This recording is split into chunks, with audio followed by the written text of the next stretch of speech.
What is a KPI? A KPI is a key performance indicator, and those key performance indicators are used to measure how you're doing as a business on your projects.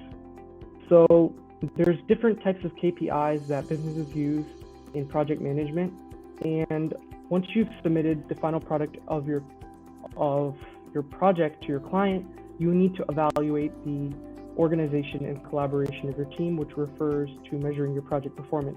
There are multiple metrics that you can help to determine how your projects are managed and what practices you can incorporate in your next endeavors. So the first one is cost performance index, and what that is it measures financial management efficiency in your project. If your CPI value is under 1, that means the project is underperformed, and the performance on your CPI, if it's equal to 0, that means you are right on the budget of your time. That means you're doing it exactly how it was scheduled. If your CPI is greater than 1, that means your performance is better than you had planned. And of course, if your CPI is under 1, that means that you didn't plan out your project correctly and that you are going over budget on your time. The next KPI that is key is budget cost variance. Budget cost variance indicates if the estimated project cost is below or above the baseline as planned. It's used to track your expenses within project activities, helping the manager decide how best to allocate the remaining resources for optimal performance. Now, if your budget variance is negative, that means you're using more money that you had planned. If your budget variance is positive, that means you're falling below your planned budget, and that means that you're not using all the resources that you had planned from the get-go. Actual cost of work performed is a metric used to track the amount spent on your project since it began as you're going through the various stages of your project process. Resource utilization capacity is a percentage metric that indicates the actual use of human resources compared to the potential capacity. This is a breakdown and analysis of a team member's available hours and how much time they spend on each project.